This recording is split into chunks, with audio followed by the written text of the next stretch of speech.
Masking. हम Adobe premiere में भी इसके ऊपर बात कर चुके हैं और इस वक्त हम आफ्टर इफेक्ट में भी मास्किंग को थोड़ा सा एक्सप्लोर करने लगे।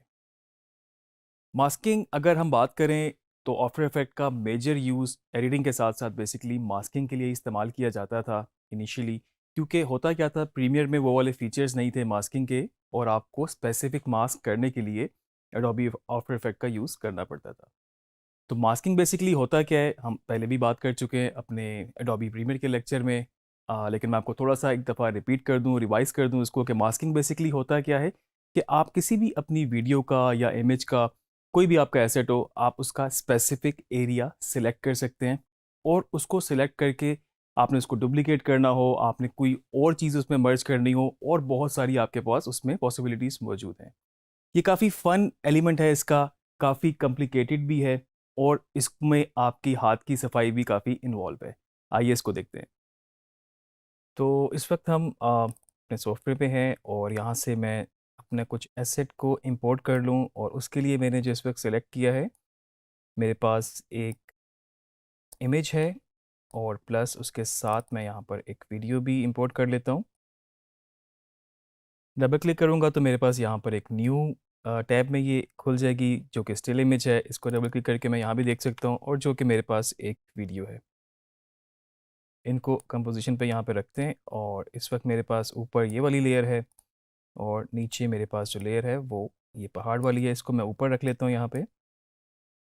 इसका स्केल थोड़ा सा हम सेट कर लें जो इस ओरिएंटेशन में हमारे पास 1920 1080 में इस वक्त सेट हो जाए।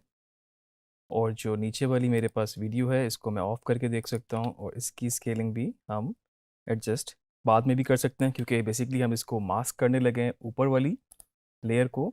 और इसको मास्क करने का मतलब ये होगा कि जितना एरिया हम इसका सिलेक्ट करेंगे तो वो ट्रांसपेरेंट हो जाएगा, और उसके पीछे कोई भी आपके पास लेयर होगी तो आपके पास वो विजिबल सामने हो जाएगी। नीचे वाली लेयर को मैं फ़िलहाल ऑफ करता हूँ और इस इमेज के ऊपर आपको थोड़ा सा मैं मास्किंग का कॉन्सेप्ट मज़ीद क्लियर कर दूँ। हम बहुत डिटेल में इसको एडोबी प्रीमियर में भी देख चुके हैं और उसमें भी हमारे पास वो चीज़ें इन्वॉल्व थी, वो टूल्स इन्वॉल्व थे, सिलेक्शन हम कर सकते थे। तो इसमें मेरे पास, अगर जिस तरह हमने शुरू में बात की कि स्पेसिफिक एरिया सिलेक्ट कर सकते हैं, तो अगर मैं यहाँ से किसी शेप पे क्लिक करूँ और इसके ऊपर यहाँ ड्रैग करूँगा तो आप देख सकते हैं कि इस वक्त जहाँ जहाँ पर मेरा ये माउस इस वक्त जा रहा है, या जहाँ पर जो मेरी शेप जा रही है, तो आपके पास उतना एरिया वो आपको विजिबल हो रहा है और बाकी एरिया इस वक्त बेसिकली ट्रांसपेरेंट है। इसको अंडू करते हैं। इस तरह से अगर मेरे पास कोई दूसरी शेप होती तो आप देख सकते हैं इस वक्त मैं, और मल्टीपल मैं इसमें ये ऐड कर सकता हूँ। और आप देख सकते हैं कि आपके पास यहाँ पर इसके नीचे प्रॉपर्टीज़ में मास्क ऐड होते जा रहे हैं, जिसमें मास्क 1 2 3, और इनका मतलब ये है कि आप इनको अलग अलग तरीके से ट्रीट कर सकते हैं। इसमें इनकी एक्सपेंशन भी, अगर आप इसको बढ़ाना चाहते हैं ये बढ़ जाएगा। अगर इसके फेदर, वो सारे कंट्रोल मौजूद हैं आपके पास, एक्स और वाई एक्सिस दोनों के फेदर मौजूद हैं। और आप ये देख सकते हैं कि आप इनको अलग अलग एनिमेट भी कर सकते हैं इनके पाथ के थ्रू। जिस तरह कि अगर मैं यहाँ की फ्रेम ऑन करूँ और यहाँ पे जाके इस पाथ को की वैल्यू चेंज करूँ, मास्क 1 सेलेक्ट करेंगे और उसके बाद मैं इसको, तो आप देख सकते हैं कि आपके पास ये इस वक्त मास्क एनिमेट हो रहा है। तो ये बहुत सारी पॉसिबिलिटीज़ हैं, इसमें ये ऑप्शंस मौजूद हैं। ये काफ़ी हद तक प्रीमियर में भी मौजूद थी। इसके अलावा आपके पास यहाँ पर पेन टूल के थ्रू भी ऑप्शन मौजूद है, और इनको मैं डिलीट कर देता हूँ यहाँ से। मास्क को हम सेलेक्ट करेंगे, डिलीट। और साथ साथ आपके पास जो शेप के ये पेन टूल है ये भी बहुत इंपॉर्टेंट है इसमें, और इसी में आप स्पेसिफिक एरिया पे जाके जहाँ पर आप करना चाहते हैं सिलेक्शन वो कर सकते हैं। जैसे कि हमने कहा था कि हाथ की सफाई आपको इसमें ज़रा डिटेल में काम करना होता है। तो अगर मुझे जिस तरह की सिलेक्शन करनी हो तो मैं आपको अभी क्विकली तो फ़िलहाल इस तरह करके दिखा रहा हूँ कि जिस एरिया को हम सिलेक्ट करेंगे और साथ में इसको बंद कर देंगे तो उतना एरिया सिलेक्ट हो जाएगा। और अगर जिस तरह आपको खाली ये पानी सिलेक्ट करना होता है तो आप देख रहे हैं कि इस वक्त मेरी पेन टूल की सिलेक्शन जो आप इसको साथ ज्वाइन कर देते तो इस वक्त आपके पास ऊपर वाली चीज़ ट्रांसपेरेंट हो चुकी है और नीचे आपके पास सिलेक्शन जितना आपने मास्क किया था आपके पास आ गया है। इसको भी यहाँ से डिलीट करेंगे और थोड़ा सा हम इसको आगे मज़ीद देखते हैं कि हम क्या इस पे हम कर सकते हैं। और जैसे कि हमने बात की थी कि हम इसको मास्क इस तरीके से करेंगे कि ये एरिया हम इसमें से निकाल देंगे और जो इसकी जगह हम स्काई को रिप्लेस कर देंगे। तो ये तो एक पॉसिबिलिटी है, हम इस तरह कर सकते हैं। फर्दर आप इसमें और बहुत सारी चीज़ें भी कर सकते थे, डिपेंड करता है कि आप करना क्या चाहते हैं। डिटेल में काम करना होगा तो इस विंडो को मैं अगर वही टिल्डा की जो हम प्रीमियर में यूज़ करते थे प्रेस करके फुल स्क्रीन कर सकता हूँ। कंट्रोल प्लस माइनस से मैं इसको ज़ूम इन ज़ूम आउट कर सकता हूँ किसी जगह पे मुझे ज़्यादा ज़ूम इन करना हो, और मे बी उसके बाद फिर मैं स्पेस बार दबा के इसको इस तरह से मूव भी कर सकता हूँ। ये सारी चीज़ें हम प्रीमियर में भी देख चुके हैं। यहाँ से मैं पेन टूल सेलेक्ट करता हूँ और इस पे हम मास्किंग शुरू करते हैं, और इसको मैं थोड़ा ज़ूम इन कर लूँ इस वक्त, और हम यहाँ से इस वक्त मास्किंग स्टार्ट कर रहे हैं, और साथ साथ मैं चाहूँ तो इस पे जब क्लिक करूँगा और इसको इस तरह से मूव करूँ तो आप अपने ये जो वर्टेक्स हैं इनको भी एडजस्ट कर सकते हैं। आपके पास ये ऑप्शन मौजूद है कि आप बिल्कुल इसको इस तरह से एडजस्ट करें कि, क्योंकि इसमें डिपेंड करता है आप और भी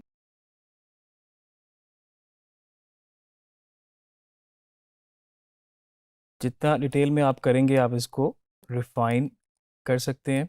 और इस वक्त हम थोड़ा सा ज़रा क्विकली कर रहे हैं, और आपके पास ये ऑप्शन मौजूद है कि आप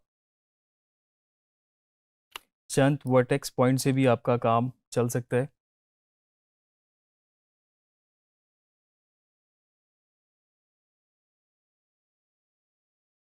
आपकी शेप पे डिपेंड करता है कि आप इसमें कितना डिटेल काम करना चाहें, आप इस पे कर सकते हैं।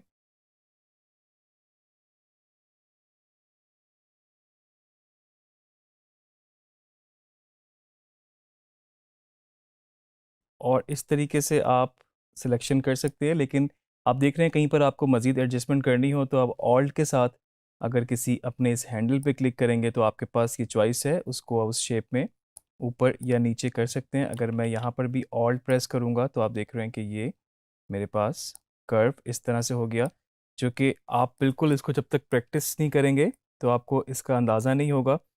और जिस तरह अभी आप देख रहे हैं कि ये ऊपर जा रहा है इस वक्त, तो ऑल्ट के साथ मैं इसको यहाँ से ऐसे एडजस्ट कर सकता हूँ, जो कि सिर्फ इस वक्त इसके हैंडल्स पे काम करता है। बिल्कुल आप इसको डिटेल में सिलेक्ट कर सकते हैं इसे।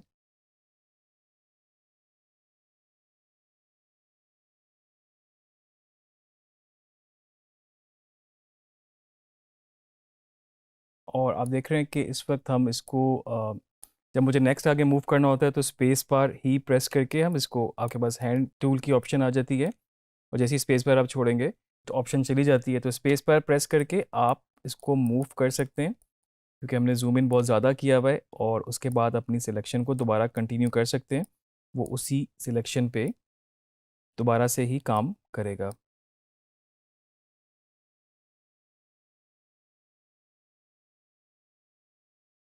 और कहीं पर आपको लगता है कि जिस तरह के इधर एक और होना चाहिए था पॉइंट आपके पास, क्योंकि बीच में एक कर्व आ रहा है, तो आप एक और पॉइंट ऐड पीछे भी जाके दोबारा कर सकते हैं।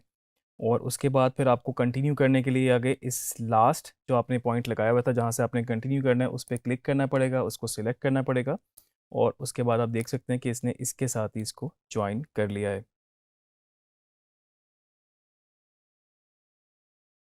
कंट्रोल जेड के साथ आप अंडू भी कर सकते हैं। अगर कहीं पर आपको लगता है आपका ये गलत ऐड हो गया है, आप कंट्रोल जी करेंगे तो अंडू भी इजीली आपके पास हो सकता है, और आप दोबारा उसको कंटिन्यू कर सकते हैं वहीं से। को लास्ट पॉइंट फिर सिलेक्ट करना होगा और ताकि वो कंटिन्यू करे वहाँ से।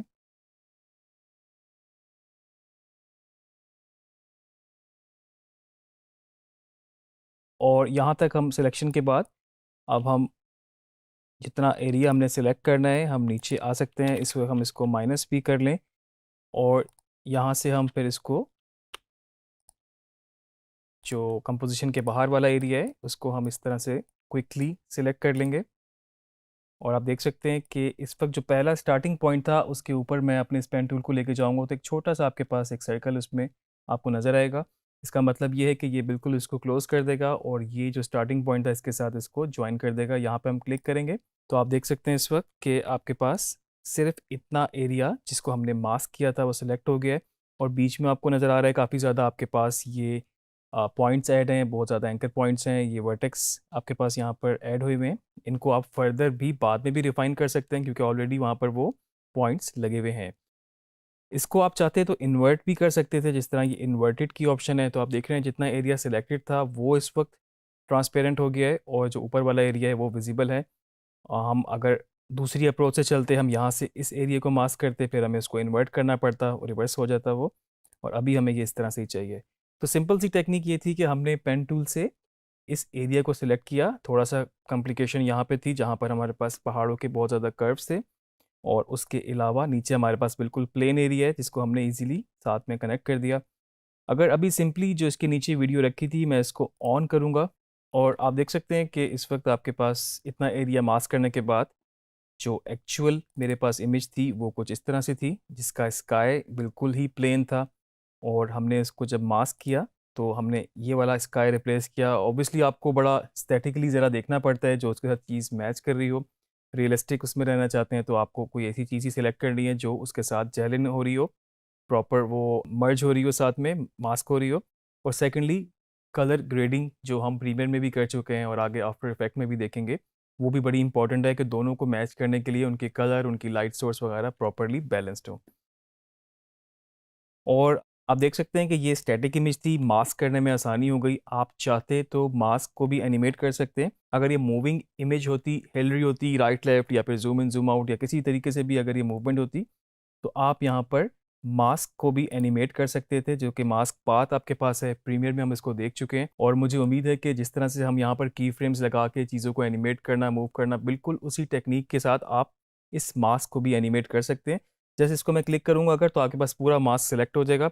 और यहाँ से अगर मैं मास्क का पाथ ऑन कर दूंगा और जहाँ जहाँ पर वो मूव हो रहा होगा, अगर मास्क यहाँ से हिल रहा है, आप इसको डिटेल में देखेंगे कि अगर यहाँ से वो हिल चुका है या यहाँ पर पोजीशन चेंज हो चुकी है, तो आप अपने मास्क को भी एनिमेट मूव कर सकेंगे। मिसाल के तौर पे इस वक्त मास्क मैंने इतना अगर मूव किया है तो आप देख सकते हैं कि ये इसकी मास्क की पोजीशन भी हिल रही है।